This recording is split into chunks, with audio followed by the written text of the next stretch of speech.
All right. So I want to talk to you today about partnership development and raising support. A lot of you guys still have tuition to owe or money for the support trip. Even those of you who are paid off, whether you're coming back next year and will need to raise support, or this is something that will benefit you at some point in your life. If you're in ministry, it's pretty much a guarantee. And anything from raising support for a project to going on a missions trip to full-time support, and it's a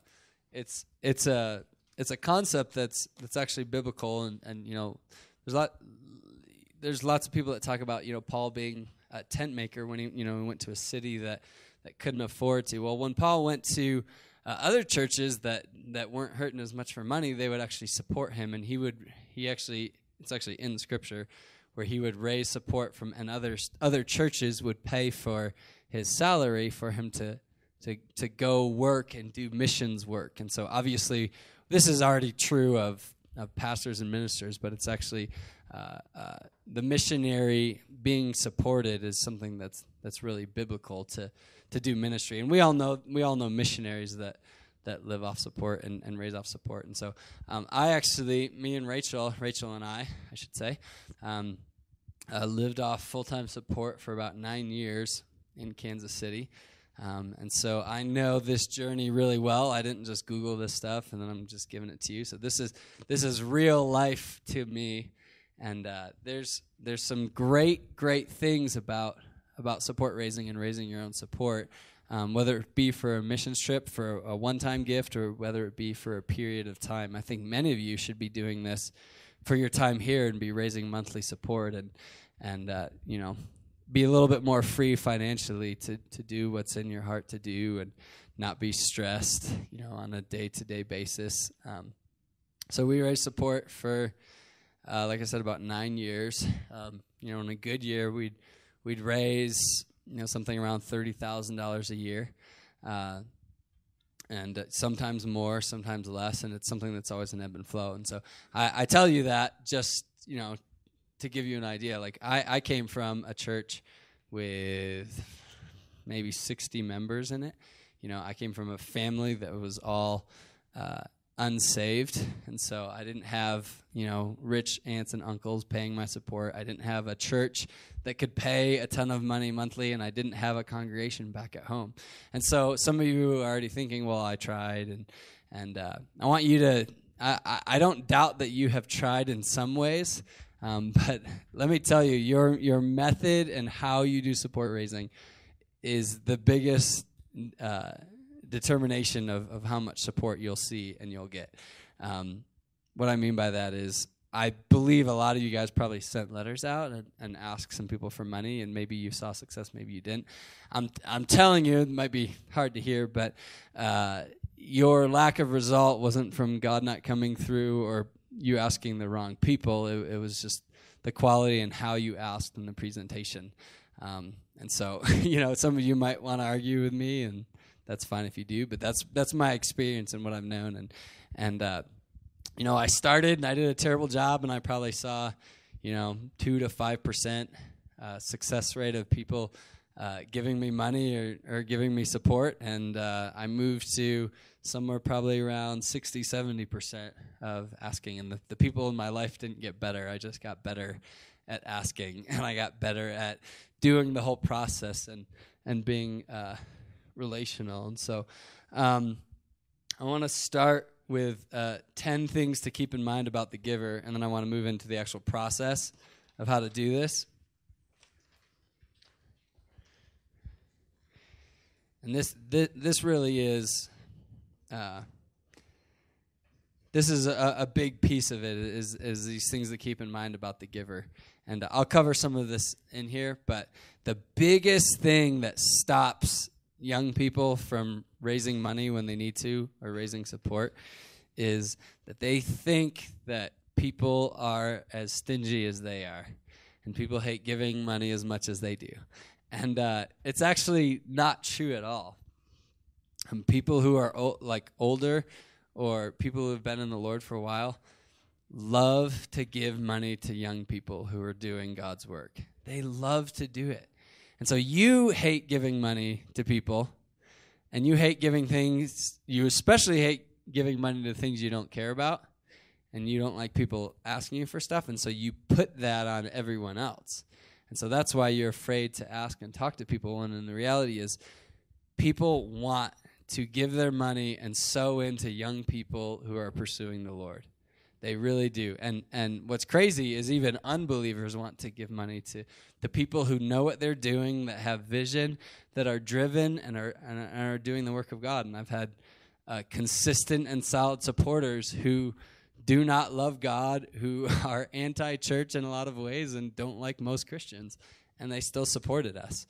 And so that's just the first point. So 10 things to keep in mind about your giver. Number 1, relationships are key. We are often reluctant to give money to a ministry we know little about. Be willing to build some relationship and form. Do this as a lifestyle. So I'll talk to you about how to do it in a presentation, but this is something that you all need to be doing just as young people. Like, if no one at home knows what you're doing here, then you're not doing it right. You're not setting yourself up to have that relationship built. This is it takes work, but when you take time to remember people that you've had relationship with in your life and build that relationship. Tell them what they're doing. Take the time to text your old church friends. Hey man, how you doing? This is what I'm doing here at New Life Church at DLA. It's going really well. This is what the Lord's doing. And calling friends of the family. I know this is weird because a lot of you are just fresh out of high school, but it's time to even start building a relationship with your friends' parents. That sounds really like squirmy and uncomfortable because a lot of you guys were, awkward around that. Believe me, the age comes where you can actually start being friends with people who are decades older than you and building that relationship. And relationship is the key to all of this. And even if you're not raising support right now, keeping people informed of what's happening, building relationship as a lifestyle so people know what you're doing and how you're doing is really helpful in life. That's how you keep friends. That's how you keep relationships. You don't just leave somewhere and burn every relationship you had. So that's number 1. 2, for many people, giving is highly subjective. We often give based on how much we like the person or ministry, the amount of money we feel like we can spare, and sometimes even the mood we are in. And so my point in this is that your presentation, how you talk about asking for money has so much to do with the answer. And that's why if you just send out a letter, cold contact, and that's it, like chances are your success rate's going to be about 1-2%, because you're not taking advantage of pulling in their emotions or their reason or their brain or their relationship. If you're doing all of it cold turkey, then your success rate's going to be really low. 3, a missionary's personality can be a major factor in the giver's decision. Be willing to build relationship, confidence, and trust. Be nice and be excited about your assignment. That's really important. When someone comes up and wants money and they're like, kicking the ground and they're mumbling and it sounds like something their mom made them do, nothing in me wants to give to that. But if someone's coming and is excited, hey, this is what the Lord did. He broke through. He's changing me in all of these areas. This is how I'm ministering. Last night I prayed for a 15-year-old kid at the altar. He received the baptism of the Holy Spirit. He was speaking in tongues, and I'm going to Trinidad, in May. We're going to go door to door. We're going to pray for people and preach the gospel. Last year, 70 people got saved. 30, 40 people got healed. Someone who was deaf had their ears open. We're going to go with the local churches. We're going to build the church, and we're going to preach the gospel, and we're going to use music, and we're going to use all these means. Someone who's excited and passionate about what they're doing, that's something you want to get involved in. Everyone wants to be involved with something that has momentum. Right? No one wants to buy stock in the thing that's tanking, right? Everyone wants to be on board with like the up and coming thing. Everyone wants to feel that. And it's the same thing in the kingdom. People want to be a part of what has momentum. And so if they feel like you're just doing this because this is all you know, then no one's going to want to give to that. If they see you're excited, if you're into it, and there's fruit, you're giving them numbers and real stories and situation of what's happening, you'll see a lot greater response. Number 4, no one wants to tell God or his full-time workers no. Sometimes prospective partners will avoid the situation to keep from having to give an answer. Stay with the process and don't stop until you hear an answer. If there's a good measure of relationship, it becomes easier for them to say yes. And so I'll talk about how this is in the process. You have to, 1, tell them you're going to ask them. Ask them and do it well, be thorough, and then be really clear in what you're asking, and then follow up after. And lots of people will not give, but they'll give if they get pushed for an answer for a yes. And a good salesman, you go to the store, is always going to push till he gets an answer. And so I'll show you how to do that without being like the annoying car salesman. There's a good way to do it, but you have to be willing to ask the question and then follow up until you get an answer. And people, like I said, people don't want to say no. They don't want to someone who's doing stuff for the kingdom, like they might be wrestling with something like, I know the Lord really wants me to give, but I don't really feel like it. Like it's your job to push through that and to be without being too strong to give that answer and be like, no, this isn't what the Lord wants you to do. Essentially, sow into the kingdom if you have a problem with giving. So, number 5, the saying ignorance is bliss can be true of any reluctant giver. People are content with having minimal information about the opportunity to justify saying no. Again, if you're not excited, you don't give details, you're not responsible, you don't have any contact, that's plenty of reason for someone who's not sure if they want to give to just automatically say no and write it off.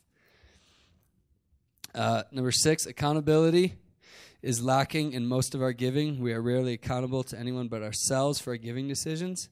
Let's be sober in our expectations. Number 7, it's safer to follow than lead. Some may have the confidence to give if they see others doing it.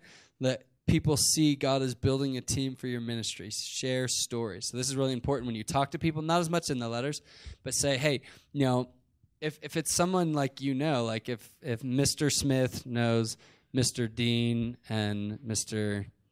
Vu Kuei, you tell Mr. Smith, yeah, I just met with Mr. Dean and Mr. Vu Kuei last week, and they're jumping on board, and they're helping me out financially, and right now, I need about 20 people to support me. So, for those of you who need $2,000 for missions or $2,500, you can set a goal if you want 25 people to give $100. You say, I already have 12 people who have given me $100. I'm about halfway through my list. I'm excited. Like I said, people like being a part of something with momentum. So you can share stories about the Lord providing.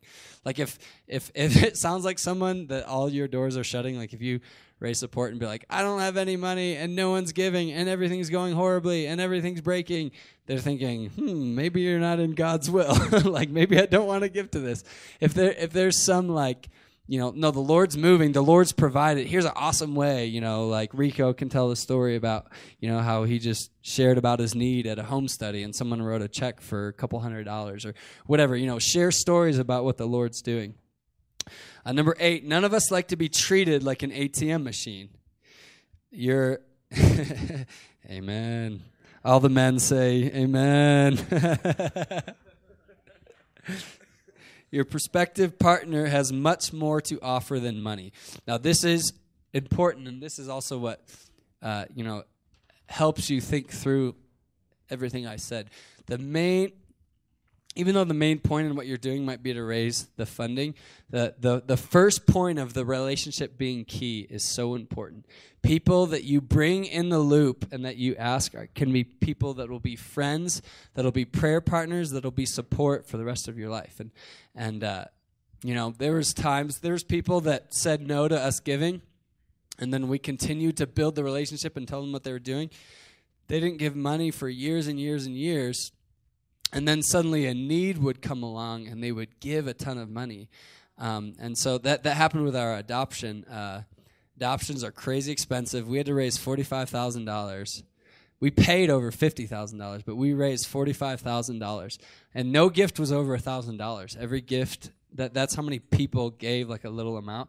It was amazing how many people that we sent our newsletters to, that we called yearly, that whenever we went home, we met with them and had dinner and talked with them. How many people like that never gave us a dime for ministry wrote a check for $500 for the adoption. And I know they would have never written that check unless I kept that relationship and continue to build it. And to me, I wasn't keeping that relationship around just so that they could give me money.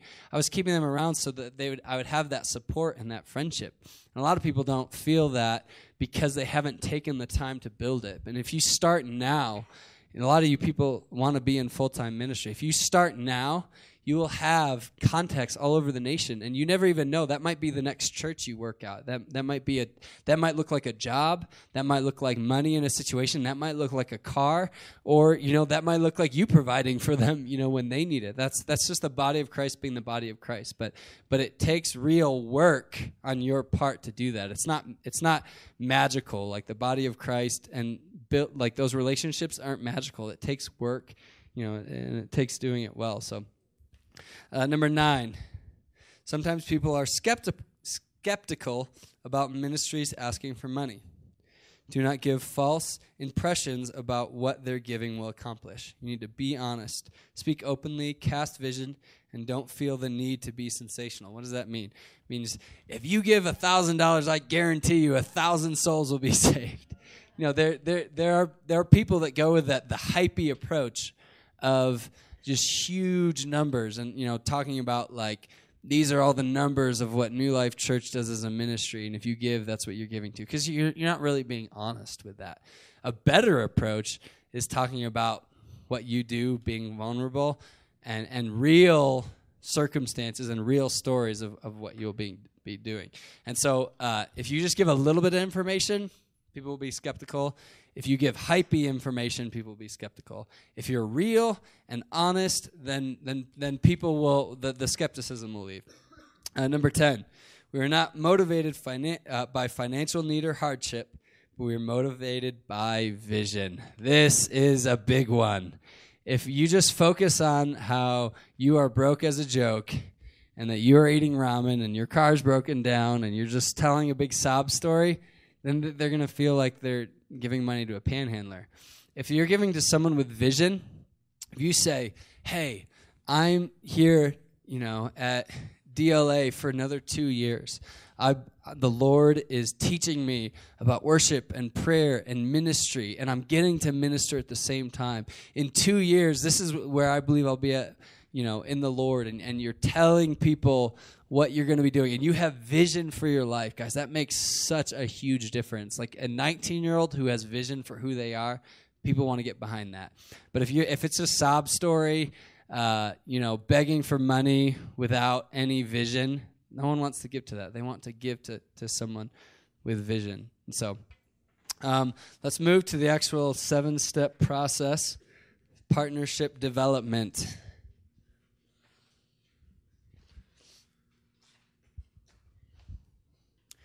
All right, number 1, and I'm bummed because I forgot to print out newsletters that Rachel and I used to do. I was going to hand it out as an example because I'm going to talk about it. Those of you who are interested, after I can get those for you, I can show you, because I'll talk about it in detail, but then I can show you what that looked like for us. So, okay, number 1, come up with a list of names of potential financial partners. Don't be conservative in coming up with names. Oftentimes, the people we think will give do not, and people we think would never give are often the most generous and faithful supporters.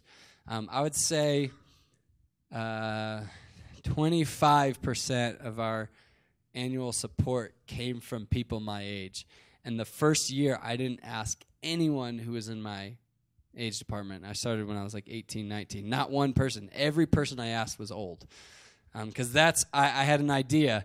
They had to be old. They had to make this much annually. And they had to like me this much. And those were the people I was going to ask. And I was surprised. A lot of the people that I was sure would give didn't. But then what made me even more surprised was when I started asking people my age, people who, worked at American Eagle and were going to school, things like that. Those people started being the ones to support me. I mean, I had a guy my age that I met, built some relationship with, and I asked him for some support. He was a full-time student in Canada, drove an old beat-up car, had no signs that he had money. He's like, yeah, I'd love to support you. How's $100 a month sound? $100 a month. This is an 18, 19-year-old full-time student. I had 2 or 3 people support like $50 to $100 a month that you were like, you had money? Like, your car is worse than mine. And so what I'm saying is go through your contact list in your phone. Pull out, every name you can get. Go on your Facebook friends. Go through and pull out names. A good name list is normally about, 75 to 125 different names of families. Anything 25 or below is too bad. Anything over 25 is doable, at least to start with. But if you're pulling out like 5 or 6 names, then you're not doing it right. So pull out a big list of names. A ton of people. It'll take work, but you'll see the percentage of people saying yes isn't necessarily the percentage of people that started off knowing you the best or that you would give. So come up with a big list of names. Number 2, pray over the names. Now, this seems really obvious, but I encourage you to print out the list and just over each name, even if it's just 1 prayer meeting or 2 prayer meetings, just pray over each of them and ask the Lord for his heart for them. Ask that the Lord would bless them. Ask the Lord would speak to them. Ask that you would be able to have an easy time to build a relationship with them, have an easy time to be able to connect with them. Pray through the names. Ask the Lord for vision, direction, insight into each name and circumstance. It's really fun, but having a prophetic spirit really helps with support raising. It really does. Being able to speak encouragement into people, knowing what's going on, being sensitive to what's happening. If what's happening in this person's life. Am I being sensitive? Am I being relational? All right, number 3. This is a biggie. Create your support letter. This is quite a thorough process. Your letter should be concise, clear, vulnerable, heartfelt, and aesthetically excellent. If you are sloppy with the letter, you are communicating that either you yourself are sloppy or that you don't actually care about your partner or their potential giving. And so I'll talk about what a sloppy letter looks like versus an excellent letter. So these are the steps that I use. You can go out of order if you want, but I think that these are really important. The first one is to outline your letter. That sounds weird, but just like you would write a paper outline, write an outline for your letter. What are you trying to say? What are you trying to accomplish? What are the main points? What are the main stories you want to tell? And outline your letter. And then I like to do this. You don't have to, but B and C. Write the start of your letter. So I like to outline it and then write the start. What's the first thing I want to say? Do I want to talk about DLA at first? Do I want to talk about myself? How do I want to open this up? And then I write the end of the letter. I write the actual asking them for financial money and support and help. And then after that, I write the body of the letter, or I write all the different details. And then under E, I have design different graphics or subtext that contain. And what do I mean by that? Don't write a letter in Word and then just print it out. And this might be hard for some of you. Some of you don't have computers. You might need to borrow a computer. There's great programs like, how many of you guys have Pages from Apple? It's in their version of Microsoft Office. But Pages is a great program. You can actually do it in Word too. It's just harder. Pages is a great program because it allows you to do a lot of different colorful things that still look really professional. I would have your letters be very picture driven. Very picture driven. I'll show you when I see our newsletter was probably 30% pictures. That was as far as the actual piece of paper. 30% of what you saw is pictures. If I get a letter in the mail, it's just it reminds me of something I got from my credit card company, honestly. I see text on paper, and I'm like, boring. if I get a letter though it's printed out in color, there's pictures of smiling faces and ministry and friends, I'm like, ooh, okay, what do they look like now? Like, oh, they got a haircut. Hey, who are their friends? Oh, that's who their friends are. Oh, where are they living? Oh, wow, Colorado Springs is beautiful.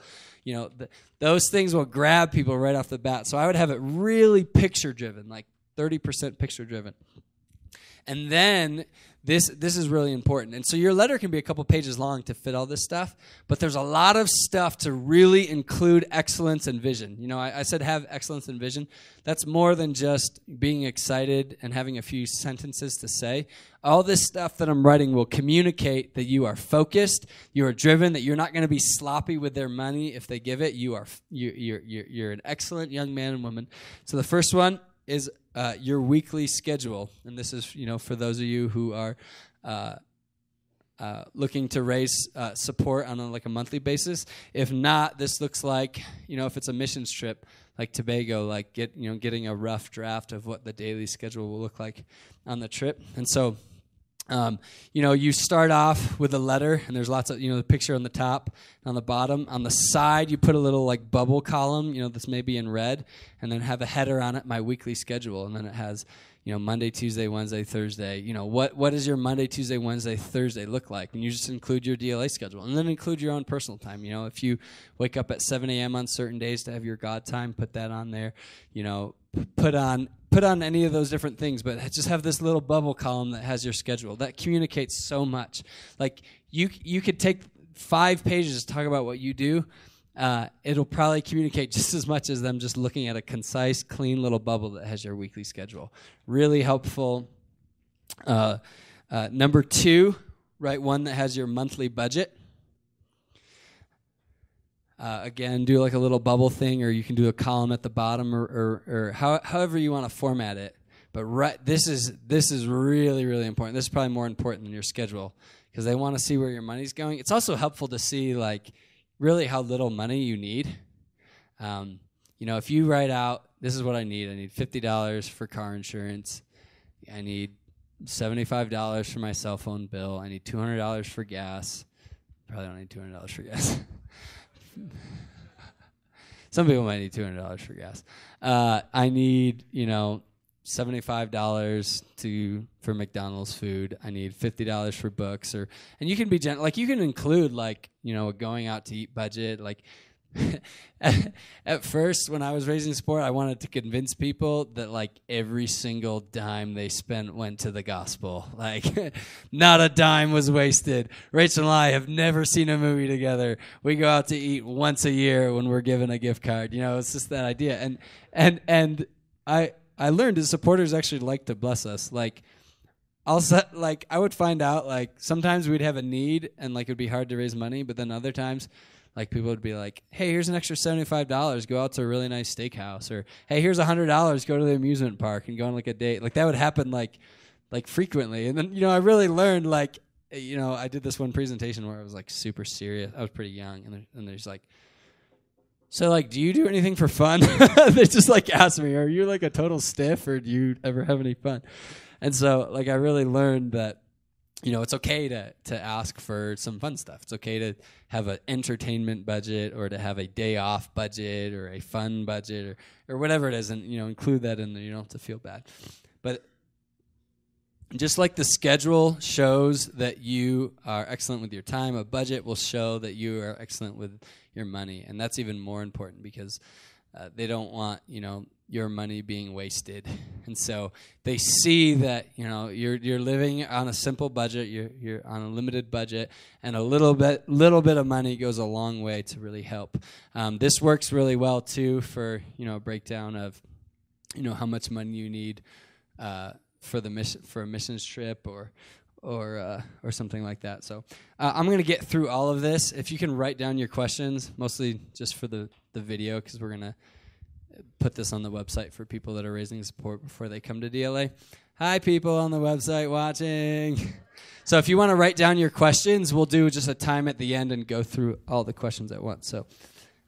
So number 2 is your monthly budget. Number 3 is your yearly goals, or otherwise known as your short-term goals. Again, if if on the first page you put your budget and your schedule, I think that's a great front page with a bunch of pictures and a little bit of text. On your second page, it's good to have your yearly goals. This might look like, I'm a student, so I want to learn these things. I want to grow in these areas. I want to be excellent at this. These can be personal goals about you knowing the Lord, or ministry goals, or things that you want to see happen. Next is a mission statement for your trip or ministry. This can be like this for a lot of you guys would be like DLA, and be like, this is what DLA is about. This is what they're about pouring into me, and this is what it's about for me ministering and pouring out, and just talking about some of the things, DSM, some short-term missions, the actual missions trip, things like that, as well as the heart of, DLA seeks to raise up, blah, blah, blah, blah, blah, and talk about the type of ministry. Now, the temptation is to talk all about the ministry and not about yourself at all, and that's why I'm telling you to put this in a side thing, because the letter needs to be about you. People don't care about giving to a ministry, they care about giving to you.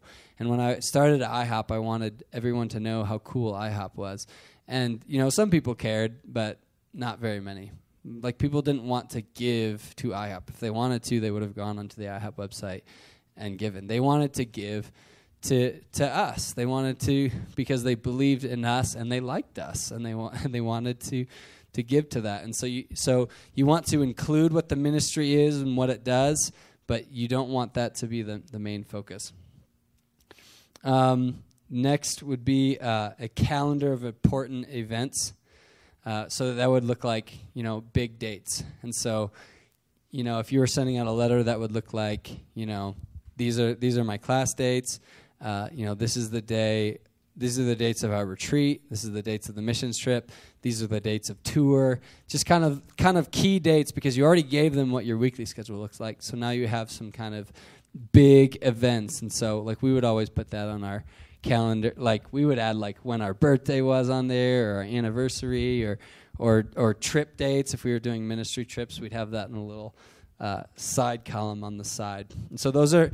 So again, you're writing your letter, but it's picture driven. It's probably 30% pictures, and then on the sides, the bottom, the top, in the middle, there's these little bubble graphics that you're filling in with these details. And so it doesn't look like a sheet of paper. There's a lot happening on it. And so the text is, there might be on the first page 1, maybe 2 paragraphs of actual content. The rest is pictures and all those kinds of things. It so helps with presentations. It's not overwhelming. People will always pick it up, look at the pictures first, look at the bubble graphics second, and then read through the text. If you just have the text, then a lot of people won't even read through that. F, write a sentence or paragraph that you are clearly asking for money. Do not chicken out and say, hey, anything you want to do. If you want to do prayer, if you want to do money, if you want to do high fives, everything helps. So whatever you want to do, if you just want to send positive energy toward me, then that'll work too. Don't do that. You are asking for money. It's okay to ask for prayer, and we want to do that, and we need to raise up prayer partners, but you are specifically asking for money. So don't be a coward. Man up. Strap on your boots, put on your big boy pants, and you ask clearly, this is my financial need. Will you partner with me by giving financially, or however you want to word it? G, type the recipient's name at the beginning of the letter. That's really important. Don't type sir or ma'am and then write out the rest of the letter. When you go, you print them out individually, and so you don't do the space and then write in the name too. That sucks too. That just feels bad when you get a letter and it's dear, and then there's underlined, and then they handwrite it in. People are I handwrote the name. It's so cool. No, that feels terrible. Don't do that. I'll tell you how to make it feel personal. But for the beginning, just type their name. Mr. Smith, Mr. and Mrs. Smith, however it is. H, leave a space on your paper. It can be small. It can be like the size of this space right here, for a short handwritten letter. Just a quick handwritten note. Hey, love you guys, miss you guys, excited to see you at Christmas. Caleb. You're just writing some kind of personal note there at the bottom. You also need to include detailed giving instructions. How they can give. Can they give with PayPal? Can they give with automatic deposit? Do they need to send a check somewhere? Can they send cash to a location? You need to give detailed giving instructions. Nothing worse than someone wants to give, but then they have to chase you down to figure out how to get you money. Shouldn't be like that. It should be abundantly clear how they can give. So included in that, J, is include a self-addressed stamped envelope. If you really are just so broke you can't include the stamp, at least get the envelopes and the return address if they're sending stuff. It sucks to have to find an envelope and to pull out, and copy the address over and get it all right. It's so great when a self-addressed stamp envelope is right there. They can just put a check in there, stick it in there, and put it in the mailbox. If you don't have money for a stamp, at least do the envelope and the address. That makes a huge difference. And this is optional, but if you include a gift, it communicates that you're really thoughtful. 2, it's showing that you're invested in this. And 3, there's a little bit of that guilt thing, like, oh shoot, they sent me something, I should probably at least send them something back, like how Jordan's making those sweet earrings and selling those for a mission trip. Like if you do something like that, I would include a set of earrings in there, and then they're like, well, dang it, I at least have to pay her for the earrings. She sent me that, at least I can do that. But a little gift, you don't have to force it. Don't be cheesy. Don't go through your closet and find an old shirt that you can roll up and include in there. But if you can do something, even if it's a bookmark, or if I don't know, a bookmark with your face. Actually, a really great gift is a magnet. You could probably get magnets done for probably $50 for everyone that you're sending a letter to. And magnets great because your face is there on the fridge just saying, "Hey, give me your money," every day. and it just keeps them involved. I would always give out magnets and a lot of or send a lot of you guys. You take photographs, or your Instagrammers include a little picture that's an actual printed out picture. Don't cut out a piece of paper where you're printed on it. Make sure it's nice, but those things like that go a long way. All right, number 4. This one is very, very, very important. Call, email, message, or text your contact list. And this is before that you're sending anything out. And there's a twofold reason in this. Number 1 is obviously you have to ask for their current address. Hey, what's your current address? To write it down. But number 2, to tell your potential giver that you are sending them a support packet. You need to tell them that you are involved in a ministry and you are sending them a letter that tells them what exactly you are doing. Tell them you will call them at a certain time to talk about the letter and how they can be involved. This will cause them to not be surprised when the letter comes, as well as it'll push them to take it seriously when it comes, as they know that they'll have to give an answer to you when they call. So they're going to want to know what you're doing. If they know that you are going to call to follow up afterward, then they're going to read through the letter. And they're going to consider it. They're going to talk to their spouse. They're going to look at their finances. If they just get it randomly, chances are, again, it's so subjective to your emotions. If you're having a hard day and you just open up mail and you just see a random letter, you're probably just going to throw it away. But if someone, just write down your question and I'll.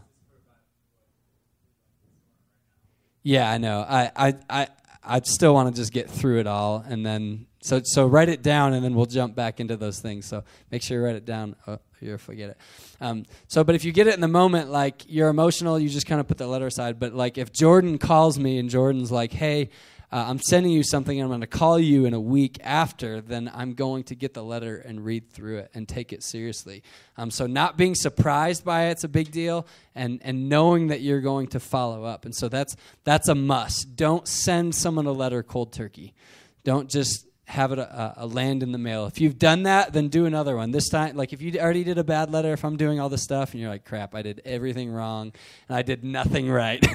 I know some of you are thinking that, and that's okay. I started that way too. I learned to get good. That's where I started out, and no one said yes, and I thought it was, I thought it was because of all these reasons. No, it was just my presentation. Plain and simple. I just was doing a terrible job and was not getting paid. That's just a principle in life. You do a bad job at a job, you don't get paid very well, you don't get promotions. That's just how it works. Reaping and sowing. You gotta do a little bit of sowing to do some reaping here, people. So when you make that text or call, you're just telling them, 1, I'm sending you something. 2, can you read through it? 3, I'm asking for you to be involved. Will you pray about it and give me an answer when I call? And schedule a time like, hey, are you guys around next week? Hey, can I give you a call Wednesday at 4 p.m.? Awesome. So take the time to schedule it out. Number 5, send out the support packets. You notice I'm not calling it just a letter because you might want to add more. Some of you might want to do a letter, and then you have an additional sheet that you want to do a whole budget on that sheet. That's awesome. Or you want to do a different sheet that has your schedule, or you have pictures, things like that. That's great. I like to call it a packet because it implies that it includes more than just a letter. If you're not very good at presentations, have someone go over the packet and packaging to see if it looks good. Girls, decorating a packet or adding a handmade touch can really go a long way. Like, if I were a guy, I'd be getting Jordan Bates to help me out with this in a major way, just, like, giving me advice. like, if you can do, like, a small, envelope, and you can get, instead of the plain white ones, like, you get one that's maybe, like, a little bit colored, and maybe you write design stuff, or, like, you tie, ribbon or yarn or rope, something around it, something to make it look more than, again, something that's coming from their credit card company. If you can do something like that, add a creative element, do something that shows I at least tried to be thoughtful. And if you're bad at this stuff, like I'm bad at that stuff, like that's not me. Like, have someone help you do it. Like, give you ideas, or do some arts and crafts, something to make it more than just a plain letter that you're sending them. So that's number 5, is actually send it out. And then number 6, this is the most important part. This is more important than the letter. If you bomb at the letter, you do a bad job telling them that coming up. This is still the most important of all the steps. Number 6, the majority of lost partners drop out at this step. And the reason is just for what I said. It's an emotional situation. They forget about it. Whatever they want to give, but you weren't very good, and so you didn't give them a self-addressed stamp envelope, so they didn't know how, and then they forgot about it. You didn't send them a picture or magnet to put on their fridge. Out of sight, out of mind. And so if you schedule the call and then follow up, there's none of that. You are getting an answer one way or another. If you send out a letter, you probably got 1 billion no answers, right? Like, those of you guys have sent out like 100 letters. You probably got like 5 yeses and then 95 no. Like, no one, maybe 2 people sent you a letter to say, hey, we regret we can't send anything, right? You just got no answer. And so that you didn't get a bunch of no's. Like, I sent out a letter and I got a ton of no's. Did you really? Well, no one responded. Well, yeah, there you go. You didn't actually get a no. You just didn't follow up. And so when you follow up, a couple things to keep in mind is A, be relational. Again, you're not calling them, like they're an ATM machine. Start out, hey, Mrs. Davis, how you doing? Facebook is so stinking helpful for this, or Instagram. Like, I do this all the time. Like, if I meet, like, old friends and, like, I have no idea what their kids' names are, pull up my Instagram or Facebook. All right, they're Madeline and James. Madeline and James. All right, got that. Hey, Madeline. Hey, James. How you guys doing? Like, that is just such a sweet. I mean, that's probably the most helpful part about Facebook, honestly. Okay, I'm exaggerating, but It's pretty sweet to be able to do that. So do your research. Okay, Mr. Davis. If it's a friend of the family, say, okay, Mom, how are they doing? How's their job going? Are they still working the same job? Do they still live, on this street? Is their son still working this job? Do they, how is 7-year-old Adeline? Oh, well, she's 8 now. Oh, wow. Does she? Oh, I think she plays soccer. So when you're calling them, you say, hey, Mrs. Davis, how you doing? How's Kansas treating you? How's James doing? Is he still playing soccer? You're having that connect point, and it doesn't feel forced if you're calling them, and that's what you would do with any friend. And so you're treating them like a friend, like a real relationship. So start off and be relational, and that goes 2 ways. That means you share about yourself. Oh, I'm doing great. We're in this middle of the 21 days of prayer and fasting. I'm leading 3 sets a week. It's super fun. And I've been hanging out here. I've been reading this book. It's, you're just relational. You're just sharing details. B, you'll want to recap what you do in ministry. Hey, I know you got the letter, but here's some things I'm doing in DLA this year. And you just tell them right there. You don't have to go into all the detail. Don't make this feel pitchy. Make it feel more story-like. This is, I went to this place and I talked to this kid and he got saved. It was awesome. 2 months from now, we're going on tour. We're going to go to 5 different churches and we're going to have prayer meetings and we're going to minister to the youth group and we're going to Trinidad. The support's going pretty good. I got about half my money, but man, I'm so excited. We're going door to door and doing evangelism. I've never done it. I'm really scared. I'm really nervous, but I think it's going to go great. And you're just real. You're bringing them in the story. You're not giving them the pitch. You're not overhyping it, but you are recapping what you're doing. C, give them a moment. Hey, you got the letter. Before we continue, do you have any questions? And then you let them ask any questions they might have. And then at some point, you have to ask, and don't beat around the bush. Don't wait till it gets awkward.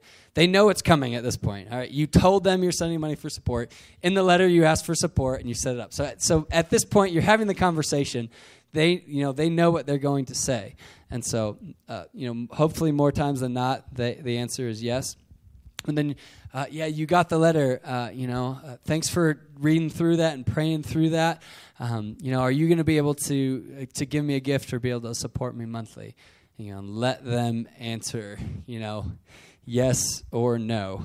And a lot of times it'll be like, we, right now it's kind of a hard financial time, but I think, we can spare, we can do $75 or we can do $100. We'd love to help you out in that way. Or yes, we're on board. We're excited for you. We want to give you $100 a month or $50 a month. Or right now money's hard, but in a month it's my birthday, and so I want to send you $50 in a month. Or you'll get a lot of yeses that sound like that, and you'll get a couple no's of man.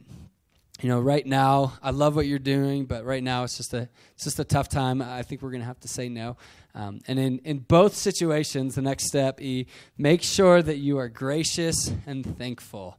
Please do not just get really awkward on them after they say no. If they say yes, be really genuinely thankful and gracious. Be like, thank you so much. I know maybe that doesn't sound like a lot to you. That is a ton of money to me. $75 a month is like a third of my budget. That is so helpful. Thank you so much. I so appreciate you giving this money. If they say no, say, well, thank you so much. I so appreciate the time, reading through the pack, spending the time to connect, and bummer that now's a hard time to work out, but hey, I still want to stay in touch with you. I still want to be in contact with you. I'm not just asking you for money and treating you like an ATM machine. I actually want your prayer. I want your friendship. I want your support. I mean, hey, if you have advice you want to give me, that's awesome. And so then tell them how you want to stay connected. And so that might be a monthly newsletter, or if you're just raising money for missions, then it's, hey, I'm going on the missions trip. I'm doing a newsletter before and after. I'd love to still send it to you. I'd love to still tell you about the missions trip and how it goes. Is that okay if I can, keep you on my mailing list? Or, hey, can I call you after the missions trip and tell you how it goes? And such an important step. I'd say 20% of our supporters were people that said no at first and then ended up supporting monthly, or like I said, like I used the adoption analogy, they end up giving like $500 for the adoption. Or like one person said no, to supporting us. And then I had carpal tunnel in my wrist. I needed a $6,000 surgery. Dude's like, yeah, I got it. Just come to Michigan. I'll pay for your surgery. I know a guy who's a hand specialist. $6,000 surgery. Flew to Michigan. Paid for my ticket. $6,000. I mean, that's a healthy chunk of change for anyone. For me, I never could have paid for that, and it was because I kept in relationship with him and kept sending him the newsletter monthly. And he said no. I was bummed because I knew he had money, but he said no for whatever reason. But I was, and I was grateful, and he's still a friend to this day. And I know, like, if I called him and needed financial help, that he'd be able to help me out. So, and then F, end the conversation in prayer. End it with a genuine prayer. Don't say, well, thanks, sorry, it's a no, peace. Say, hey, just before we go, can I just pray for you, pray for our time, and take time. Thank you, Lord. I just thank you for Mrs. Brown. I thank you that, her and her family have been such a blessing to me. When I was 16, I came over and ate their leftover pizza every day. I'm just so thankful for those memories, Lord. And, I just ask you would bless them. I know they're struggling with this job situation, Lord. Would you break through with the job? And I just ask that you would continue to build our relationship as we grow. And I ask that we would stay in contact with each other and that we would stay close. In your name, amen.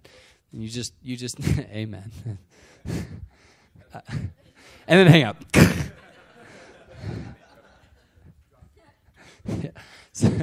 So it's just a good way to recap. And though if they say no,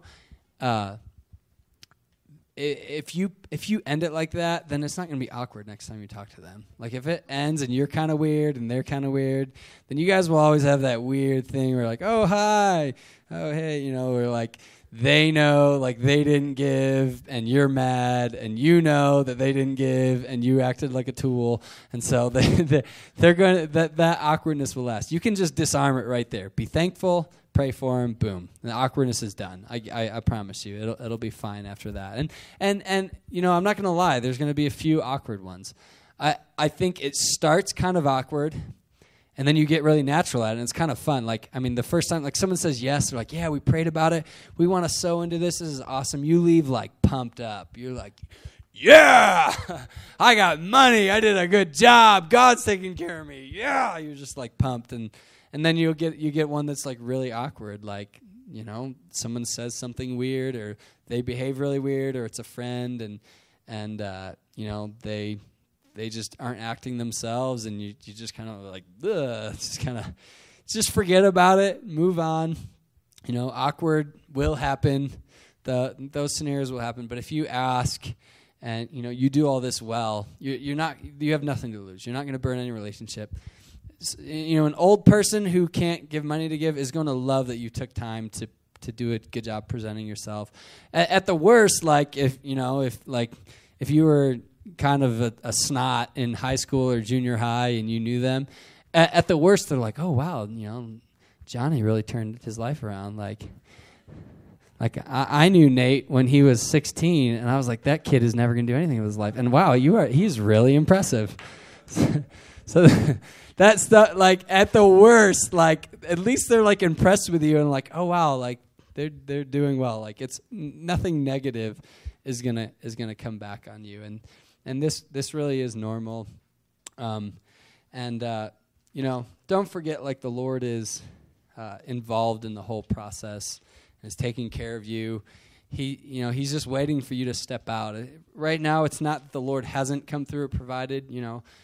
He's just challenging you to step out in a new way. And so the beauty of it is it makes you grow in a lot of areas. Like, it helps you grow as a communicator, helps you get over a lot of that awkwardness, helps you be bold and ask for people. It's all wins if you go out for it. And the only non-win, if you will, is just the awkwardness of a few exchanges. And like, we're all in awkward exchanges every day. Like, we all have those weird conversations at the urinal with someone we don't really know. Like, not all of us, just the guys.